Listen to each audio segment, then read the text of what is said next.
Welcome to Corey-osity Unleashed, where we turn bold ideas into action and help businesses and leaders step it up.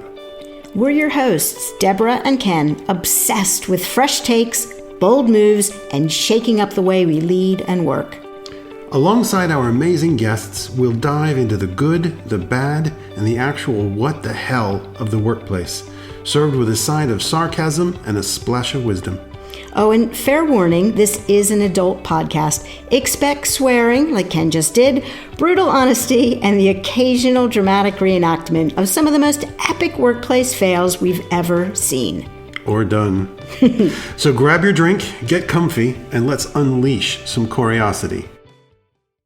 So welcome back to another episode of Corey-osity Unleashed. We are so excited today to have the one, the only, Claude Silver. Claude, thank you so much for joining us. Thank you for having me, Debra. It's great to see you today. Absolutely. And you get the chance to meet Ken for the first time. No, the one and only. Great to meet you. Nice to meet you too. Why don't I start out just telling a little bit about you, Claude? Try not to blush too much as I say it. Okay. So Claude is the world's first Chief Heart Officer at VaynerX. I do believe, were you the first person with that job title too? I see more people with it, but I think you were the first. You started it. Claude believes that showing up with heart and humanity is the key to unlocking greatness in people. I love that. As a leader, you see it as her job to infuse empathy into every aspect of the organization. And as a speaker, a podcaster, an industry trendsetter, and a LinkedIn influencer, woo-hoo, you're now inspiring other leaders to do the same. So again, welcome. Thank you so much. Thank you very much. Great to be here. Now, I know you've got an interesting story about your journey. I don't think you really started out in the world of people in the traditional way. So can you tell us a little bit about how you moved into it, how you became the Chief Heart Officer at Vayner? Yes, absolutely. I didn't start out in an HR field or anything like that, organizational design or anything, but I did start out loving people and being really fascinated with human behavior, starting with my own at an early age and really diving into the ways in which I was behaving, the ways in which I wanted to behave, the whys. So psychology has always been in my blood, I would say. My mom's a psychotherapist and something I've always loved. So everywhere I went, whether or not I was a cashier at a grocery store or I was serving smoothies at Jamba Juice or finally went into agency life, I've always been somewhat of a manager, unorthodox leader, or an official leader. And I started in this world, this wonderful world of digital in 1998 in San Francisco. So it was the first .com boom where there were jobs aplenty. And my first job was that of a project manager. And I was at a startup, an internet, a .com startup. And immediately I was managing teams. And that was just part of the role, which I gravitated to really well. I believe in people. I love rooting for people and cheering for people without the pom-poms. And I'm a person that believes in rolling up their sleeves. So I don't believe in leading from up here, from the clouds. I really want to be in the dirt. And so I understand what people are going through. And so throughout my career and my journey, I've always had that wonderful mesh of being able to actually be a practitioner and doing the work and also leading and cheering people on that were doing the work. So that's always been great and really enjoying conversations with clients and educating them. I've always thought about the educational part as though I'm speaking to my mom who knows nothing about digital, who knows nothing about just getting her to FaceTime on an iPhone and being able to see her face is a big step. So I'm impressed. I can't get my dad to do that. So well done. Right. I know it takes a lot, but I've enjoyed that process of the teaching and the curiosity of really how someone is hearing things. And so one thing led to another. I was living in London. I was running digital strategy at Publicis London when I met Gary Vaynerchuk, who's my boss and CEO. And one thing led to another. And he offered me the role of SVP of client partnership here in New York. So I moved to New York. I was the first SVP that he hired, meaning old person and a person that had experience. The average age was 23. when I started at Vayner, and that was 2014, so a long time ago. This is actually my longest relationship, 11 years now that I've been with him. And so I had a lot of experience, and he put me in situations that where he needed an elder or someone with experience to lead teams, to have exit conversations, to have those harder conversations. We didn't have HR here at the time. We were very small. And one thing led to another where I found that I was having a lot more pleasure with the people and the teams rather than talking to clients about, making it green, making it purple, making it yellow. Like I didn't need to be in those conversations anymore. And so I went to him one day and I said, I love this place and I love the culture here, but I no longer want to do advertising. And he said, what do you want to do? And I said, I just really love people. I love the heartbeat of this place. And one thing led to another. And about 9 months later, we created this role, the Chief Heart Officer role. When we sat down to do it, he said a couple things. One, you're going to be Chief Heart Officer. And I said, great. What are we building here? Because I had been here for 16 months. And he said, we are building the single greatest human organization in the history of time. Sign me up. Aspirational, sign me up. That means my work is never done. How do we know if I'm successful was the next thing I asked. And he said, you will touch every single human being and infuse the agencies with empathy. And we were 400 people at that time. We're 2,000 across the globe. And then I said to him, I've never done HR. I never wanted to do HR. And he said, great, you'll hire a very strong team around you, which I did over time. And I changed the department name from HR to People and Experience because that's what it felt like we do. And that's what I think the role of HR is that of a coach and a mentor and a teacher. And really that's how it all started. So I've been in this role for 9.5 years. I've been at Vayner 11 years and we're growing and we are reinventing ourselves. And there's a process of unlearning and learning. And so that's really been my journey in a very quick nutshell. Do you know what I love? I love the whole story of how you went into it and why you went into it. But I think a key takeaway for me is just sometimes, and I'm sure you see this all the time being in a people function now, we just have this idea of what a person needs to be and look like to go into a role. And no wonder we have problems with diversity because we always have that one view. And I love that both you and Gary looked at the role in lots of different ways and gave you that chance. Because I think that's one of the biggest mistakes we make. And that's why we don't have the diversity. I don't know what your thoughts on, how you hire people to look through those lenses and give people who might have never done the job before an opportunity. Because sometimes I think they do a better job because they haven't lived it their whole career. Yeah, that's right. So not only did I change the name of the department immediately, I did two other things. I removed the need for a college education on any job description, with the exception of being a lawyer, obviously, and some other roles. And I also changed the way we hired. So rather than culture fit, which was getting us apples, and everyone looked the same on the floor, to skill set fit and culture addition, which is what we still do today. And that allowed us to start looking in different places for talent. And that allowed us to retain talent in different ways in terms of putting people in places of strength. And now we really match people up with the skills. Can you do this job? Can you bring something new and different into this role? And are you a good person and you still love talking about music? Okay, that's a great addition to the culture, but you don't need to love Pearl Jam just because I love Pearl Jam, for example. That's not why we're going to hire you anymore. And that really has diversified the floor. Also, we have a residency program, which is a place where we get people that it's like an internship, but actually it's for people that have already been working in the world. So you could be my age, you can be 30, you can be whatever, and wanting to get into a new career. It's a 3-month program in different departments where you get paid and you learn while you're also working and understanding what it takes to become a tactician and a practitioner of that job. And then most often you get hired into that department.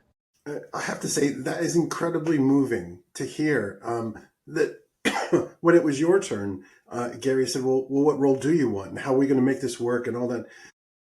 Too many times now my background is engineering, and too many times in engineering, you get hired as an Android developer. Now, I don't care if you've fallen out of love with Android. I don't care any of it. You're an Android developer. You have that branded on your forehead, and that's it forever. And so the idea of being able to move to a role and have a role made for you that's exciting. But then the whole residency program is just, I want to jump up and down and scream because, I do think in a lot of companies, the interview process is broken. We're asking the wrong questions. We're focusing on the wrong aspects. We're not looking at the people and what makes that person special. Yes. Yes. The passion. I want to speak to someone that enjoys what they do. They're passionate about it. It's not a chore. Then it won't be necessarily a job, but it's something that just comes naturally to them. They are gifted in that space. Just takes my breath away. Now, I am going to ask the question that I was planning on, but slightly differently.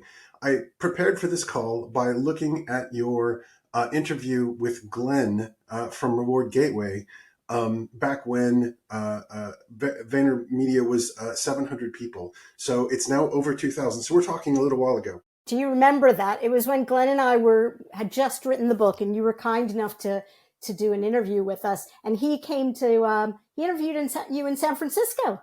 Yeah, and he came to New York. Oh, New York, yeah. Yeah, he came to New York. What's so funny, Debra, is actually I was going through my Dropbox yesterday and I found the manuscript. Wow. It's crazy.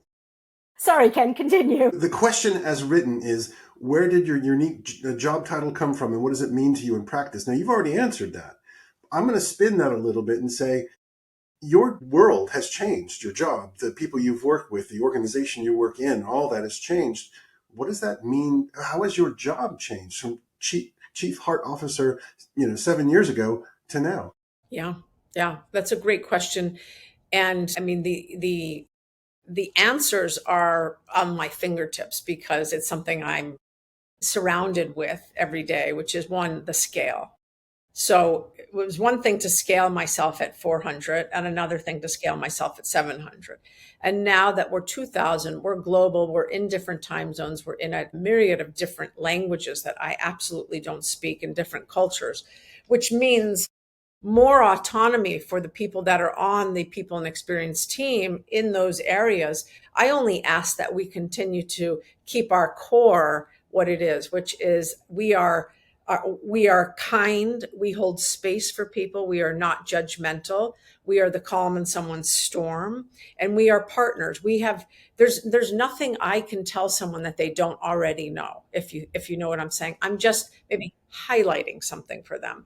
So the scale at which we operate now is larger. I think the stakes are higher because, we're an agency, in the agency world. If you look at it outside, the public traded agencies are really going through a massive undertaking, I would say, of probably destruction to only be rebuilt at some point. We are an independent agency and we pour so much into our people here and into the learning and the education to what makes us so different.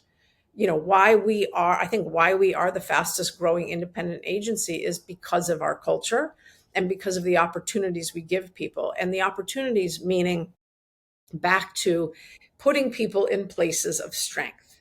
So if you are hired as a copywriter and it turns out that your interest is much more client partnership, we'll most likely put you there because we also see that that's your interest. We are not beholden to you being a copywriter. You're not doing us any favors if you're not in it to win it, right? So that's something I'm thinking about a lot. I'm also thinking about, talent today and Gen Z and the generation that's going to come up is asking for different things. They are changing the world. That is for sure. We will be working for them in no time.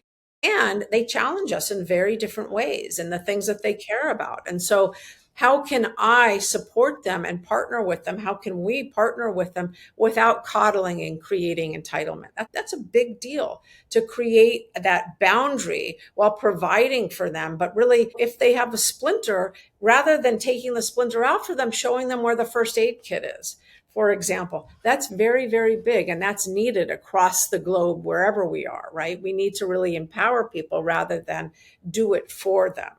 The other thing I think that I no longer do, which I used to do, because probably of my personality and Gary's personality, was we were probably much more apt to give out fourth place, fifth place trophies to people. And now we're really focused on a culture of accountability and feedback, as well as performance.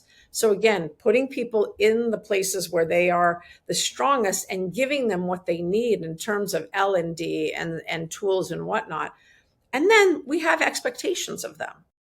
The expectations is you are going to crush that over there. You are going to know how to point thumbs rather than fingers at someone else. You are going to know how to be the bigger person in situations rather than blaming the client every day.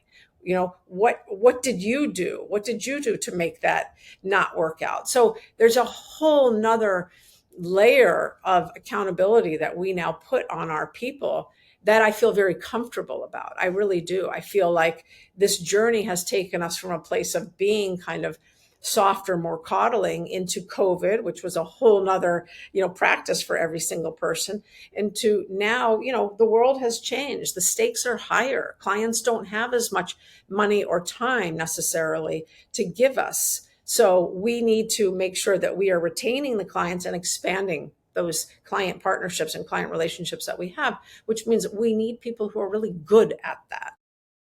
I have to say that's absolutely sublime, that whole pointing thumbs rather than fingers. Yeah. Just amazing. Wow. What a concept, right? But that is a value of ours, which is don't blame the client. Client is a client. What are we doing that didn't quite work for them? Or how can we make something, did we really understand their market share? Do we really understand the problem that they're telling us? Did we listen to them and hear them? If not, then we need to bring them in again and have what we call an elephant meeting, which is, let's talk about the elephant in the room, right? Because this is about partnership. This is about us being the best at our game. And in order to do that, we really need to understand what that client is asking for.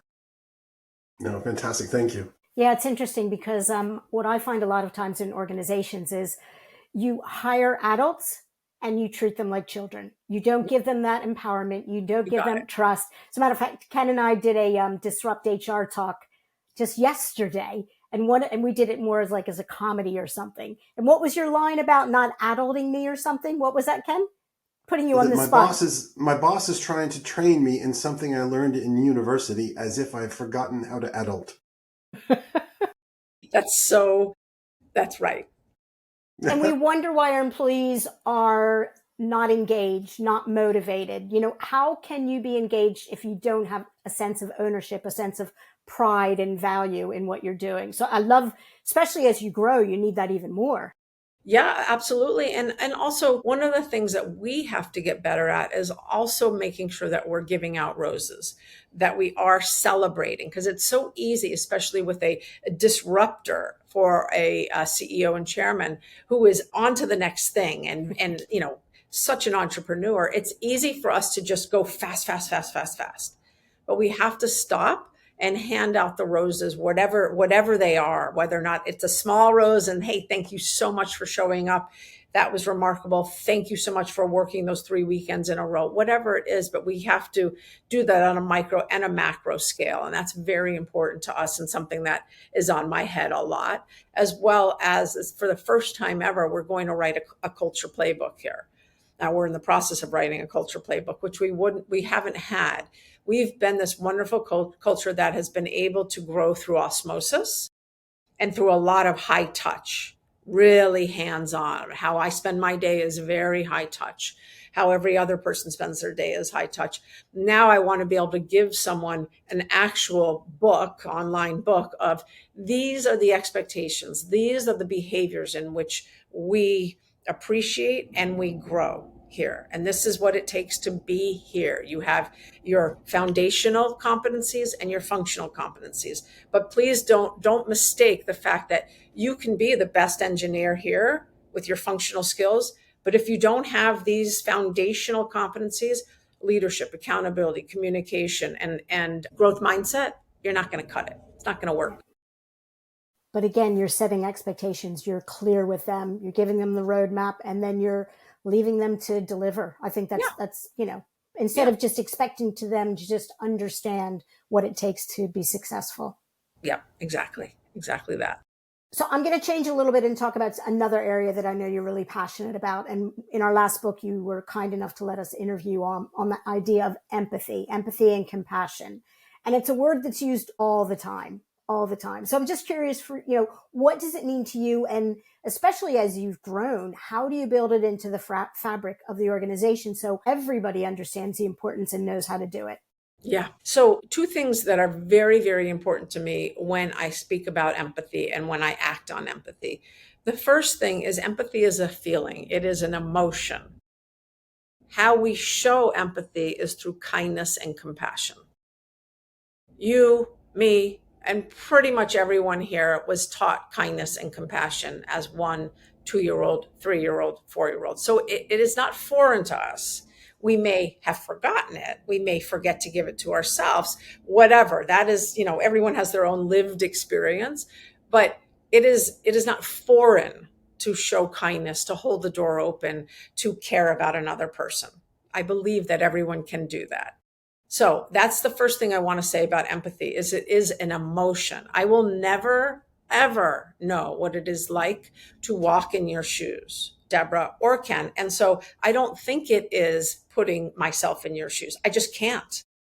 And nor can you put yourself in my shoes. However, we are all humans and we have very similar emotions. Our lived experience is what makes us different. For me, empathy is about being a partner and being a passenger with you while you go down your road, while you are driving your car. I cannot drive the car for you, but I will be a passenger with you. I will listen. I will create and hold a very safe space for you. Whatever you want to talk about, let's go. We can do that. But I'm not going to take your emotions on. That does you no good. And it certainly does me no good. So empathy for me is riding shotgun with you on your journey for as long as you need me to, or as short as you need me to.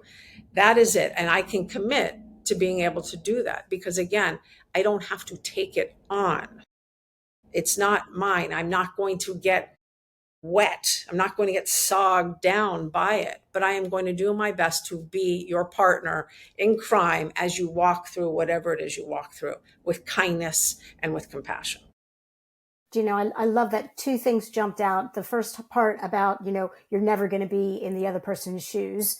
And you can't relate it to that. You can't change them. Sometimes I've seen leaders who are like trying to understand someone's feelings, and then they think that you could just miraculously change. So I love the second part, which is riding alongside them. It goes back to when you used the word coach before. That's exactly what a coach is doing, is they're riding alongside you. They're there, supporting, listening to you, all of those aspects.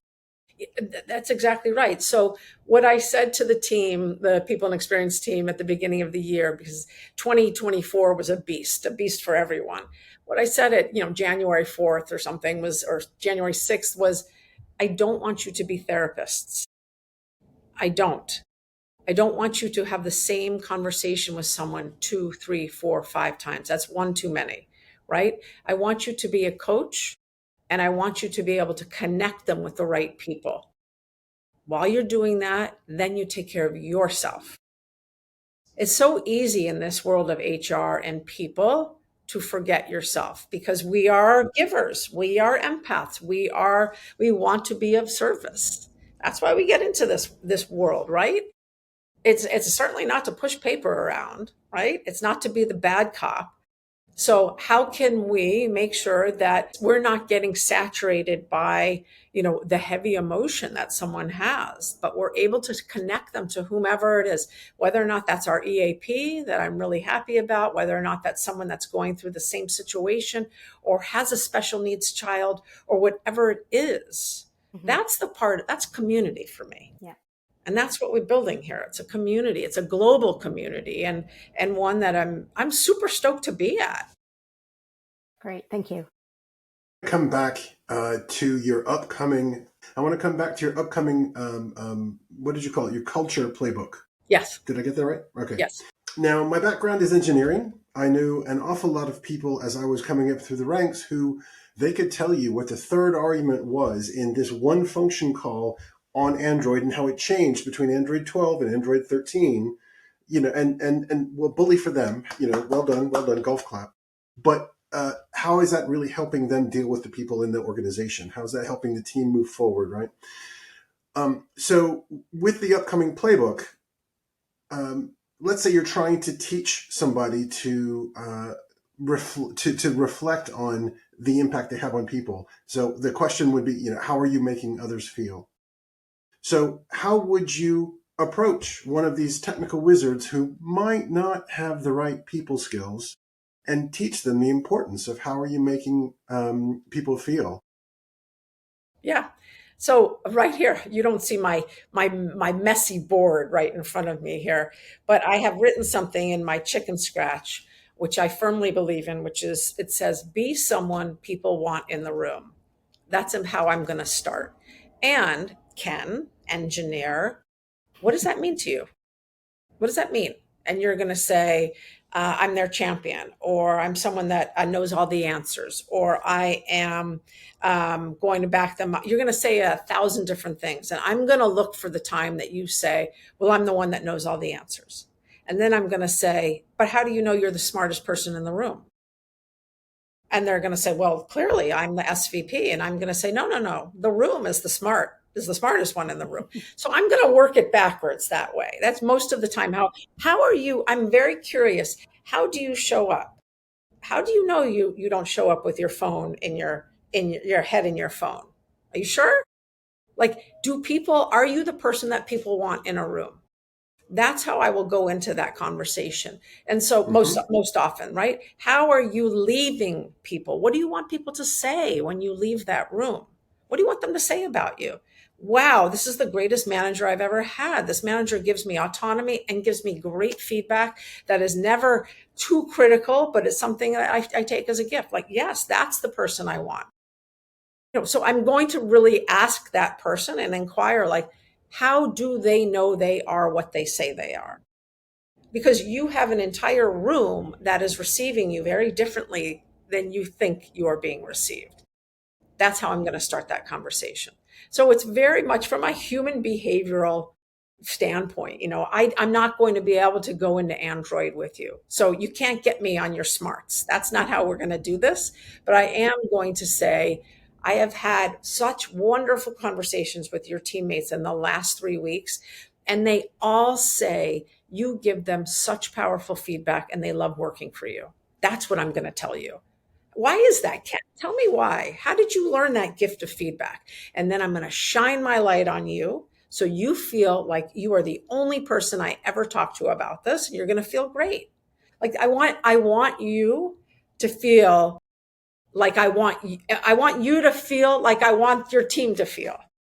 I want you to feel seen and recognized and like you matter.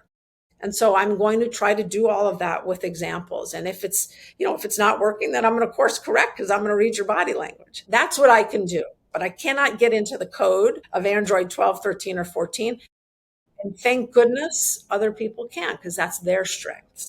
Yeah, what I want is I want all of our leaders, and I think we've done a really good job in the last couple of years. I want all of our leaders to be adults. I want all of our leaders to leave people better than they found them. That is the key. I don't want to have the people and experience team go clean up the slop. That's not a good use of our time. So if you are a leader and you are an adult, and I am saying that over and over and over, and you're in enough meetings with whomever, me, Gary, whatever, you get it. You know what it takes to lead here, and you know what it takes to be a rising leader here too. It's interesting you picked that, you focused on the are you the smartest person in the room? Because about 10 years ago, it finally occurred to me that despite all the lies I was telling myself, I was not, in fact, the smartest person in any room. And that really was a superpower for me at the time, being able to say, I don't know, what do you think? Yeah. Yeah. I couldn't be a leader until I could say that. I thank you for that honesty, because that's really, really true. Ideas come from everywhere. There's no way there is the one smartest person. We are a collective of great minds, and I do think that's one of the ways in which we do flourish. And when we aren't flourishing, that's because we've got a lot of politics going on, or we've got people that think that they are the know-it-alls. And so those are the things I have to be mindful too of, watching and being in enough spaces so that I can feel that energy. I can feel what's going on. Thank you. That was what a great answer. Oh, thank you. It's interesting because when you were talking about the role of HR, I go back 20 years ago and it almost was the role of HR to pick up the pieces. So I was smiling as you were talking about, as leaders, explaining to them that, that is not our role in HR. That is not what we're all about. How do you get leaders to embrace the ownership? And you talk a lot about feelings. How do you help them understand that feelings drive performance and the interconnection, and that they need to take that responsibility? Yeah, a lot of the times I focus on them and what's blocking them. Just like I would focus on anyone. I mean, everyone's a leader of themselves, right? We're all CEOs of our own self. So I focus on them. Like, what's your block? Like, have they not had enough time with Gary? Do they not feel seen? Are they not getting the salary rise that they want? Like, what is blocking them from being all that they can be, for being the leader we hired them to be? Because it all starts with them. And again, let's go back to pointing thumbs, not fingers. Have you not reached out to Gary's admin to get time, if that's your block? Have you not, shot him a text? Have you not gone to one of the other offices that you're responsible for and had, real meetings with people and finding out what makes them tick? Like, everything starts with you. It doesn't start with them. So really focusing on them and trying to, remind them why we hired them, if I need to. And then, listen, your job is to, turn your spotlight on your team. And we got to get from good to great and great to exceptional. So how are we going to do that? What is it that they need? And they can all tell me what they need more of. Coaching, stronger leaders, better talent. Like, everyone knows what it is they need. But they have to be able to articulate that, and then we need to be able to act on it. I don't want to do anything that's cheap and cheerful and fake it. Like, okay, great. All right, so we need a pipeline for those 3 roles. All right, come talk to me in 6 months. No, if that's what we need to do, then we need to go do that recruiting for you. So it's always a mixed bag, isn't it? Everyone's got their own stuff. And as I say, like, we all come to work after having 2 or 3 hours of being awake, whether or not you've got a sick dog, you're getting the lunch ready for the kids, you did a great workout, you got in a fight with your spouse, and then you come to work. You can't just erase that whole morning that you just had. So how can you share that vulnerability with your team? Because guess what? They also are going through those first 2-3 hours of wake up time too. So again, it's, this all comes down to being able to be more human, taking that armor off, relating to people, remembering that we were once juniors too. We started off not knowing anything, had no idea how to push our chair into a boardroom after we left. Yeah. Yeah. And I love how you started with the idea of understanding their individual blockers. Because I'm asked quite often to go to companies and get in front of a bunch of leaders and tell them why they need to own and drive employee engagement, or why they need to do appreciation. And I'm doing it in a generic way without understanding what the blockers are. So like, is someone really bad at saying thank you because they were never thanked, or they feel uncomfortable? So that's a really good tip, is start with understanding the individual blockers before you can move to that next step. Yep. And Debra, the only way you're able to do that is if you have enough self-awareness yourself. That's the key here. I mean, that's really the key. It starts with understanding where what I'm good at, what I'm not good at, understanding that I woke up on the wrong side of the bed, understanding that like my triggers are X, Y, and Z. I know that. I'm a big girl. I can't just go and point things out on people if I haven't done the work myself. And I think that's one of the things that I really enjoy about this role. Not only have I done the work of self-awareness, but I was in agency life for so long. I did the work. I know what it's like to work those 13, 15-hour days and to never get thanked. So I want to be able to reverse that for people with that understanding of like, I know it sucks. Or I know it's amazing. You won that pitch and you guys worked 3 weekends in a row to do that. Like, that is amazing.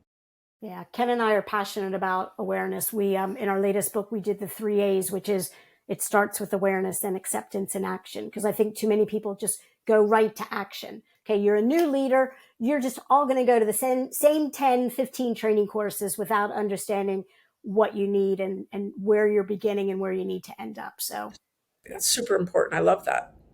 I wanted to take a slight turn here and talk about a phrase that's been in the news for the last 5 years heavily, emotional intelligence.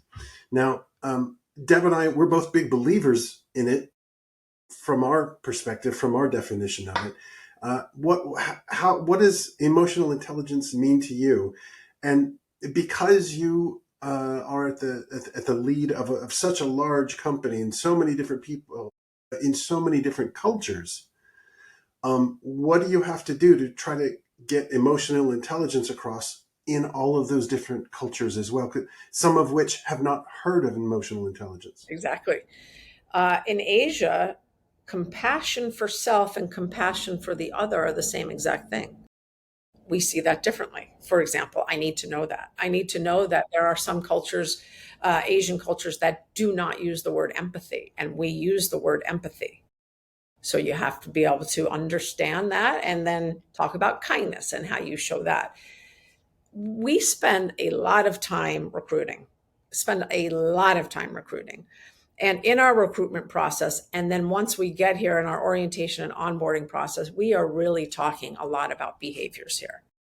We are talking, and those behaviors all encompass emotional intelligence. That is not to say that cognitive intelligence isn't important. It is, it's a given. That's all you do in school, right? After you go into, 7th grade, or you're only talking about cognitive, you rarely talk about feelings, which is unfortunate. And we need to bring that back. That's a whole nother conversation. But by the time you have started here, you understand those core competencies I told you about already. Every single role in every single department has different core competencies that are based on growth mindset, leadership, accountability, and communication. And we explain how you bring those to life. And when you are ready to be promoted, how that next role brings that to life, and therefore, and thus, right? That is so super important to us. The other thing is we are very big on creating that space of belonging here. I call it belonging and bravery. That is what the culture fundamentally is built on: psychological safety and belonging. And those things, how do you make someone belong, is not something you read.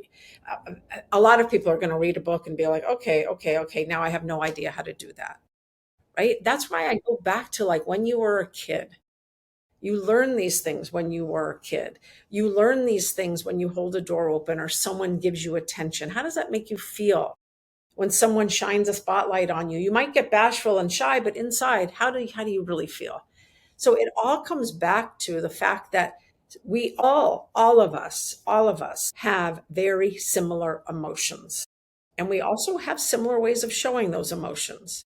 It is the experiences that we've had in life and how you were raised most of the time is how you are then going to walk through this world.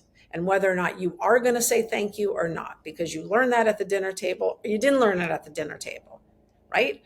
Or you didn't learn it in high school, and now it's an expectation of you here at this job to be in relationship with all of these people. Like, we have to make sure that we are spending enough time sharing with people why it is so important to be the bigger person, to be kind.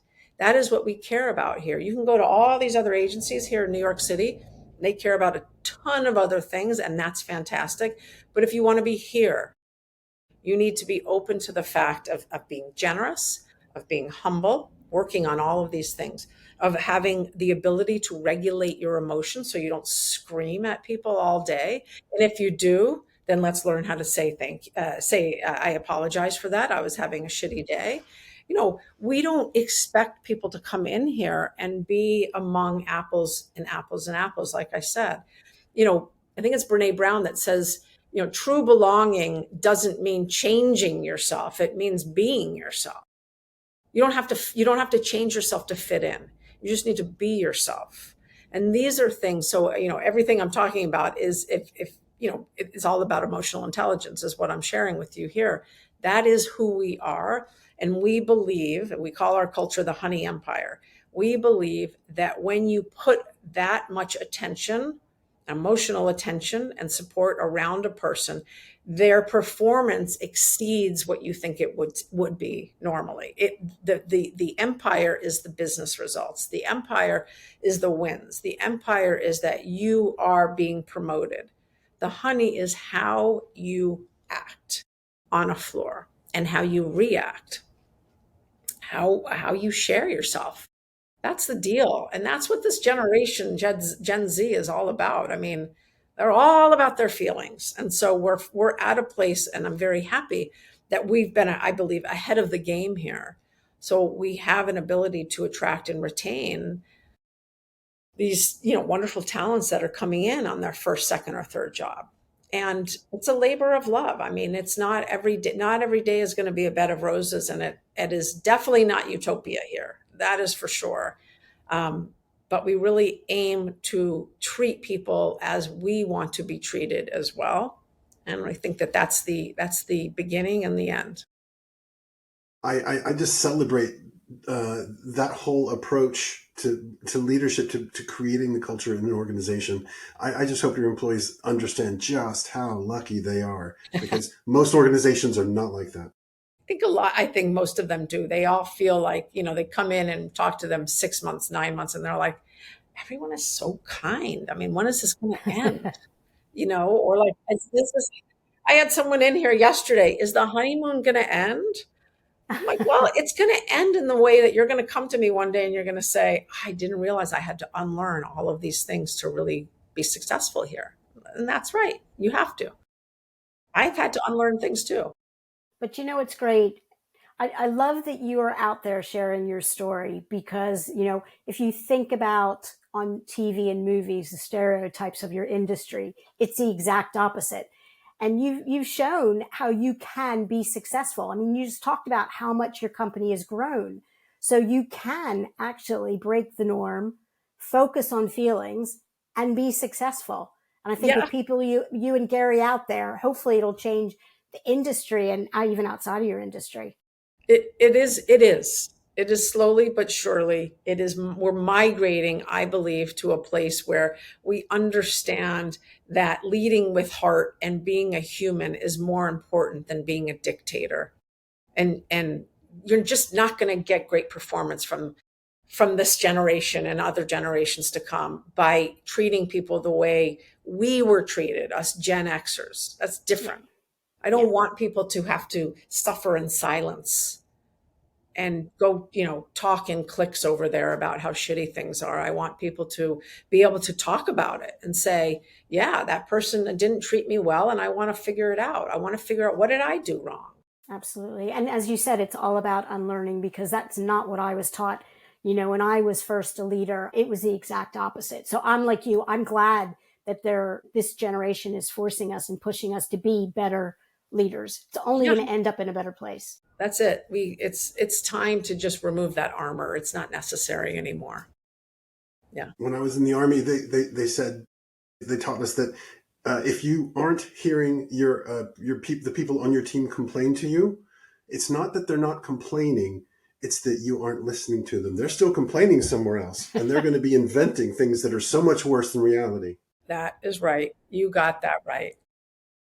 Sorry, Deb, go ahead. No, that's okay. I've got a very quick question for you, in that if you could go back to your younger self, and we talked a little bit about this already, and give yourself a piece of advice, and it might be a piece of advice that you're giving to your leaders all the time, what would that be? What, that one or two things? Yeah, I think the first thing would be to take up space and to be big in a room, remembering that everyone does have something to share. I think that would probably be it. I thought, I thought of myself as really unintelligent for a very long time, which kept me from, options that were in front of me. So I would go back to that 21-year-old and say, take up space, ask questions. Like that's actually a smart thing to do. I think that's probably the biggest thing, and to not be afraid to reach out for support. You don't have to go about it alone. Yeah. And I think as a leader, sort of supporting what you just said, we need to encourage our employees, give them the floor, let them speak up when they don't have the courage to do so. A previous company, one of our values was speak up. And I loved it because it gave people permission who might be a bit doubting of themselves or a bit shy. It's like, I just want to live the value. Can I speak up? And as leaders, we have to support them in that. That's right. That is our job, is to create and hold that space for people to be. And to remind them that nobody's doing this alone. We're in this together. We're a team. We're together. If it's good news, great. But if it's bad news, who cares? We're together in that. That's right. News. When you win, I win. When I win, you win. Yeah. Claude, this is the part of the call I really hate the worst. We're almost out of time. We want to keep going. We want to keep going.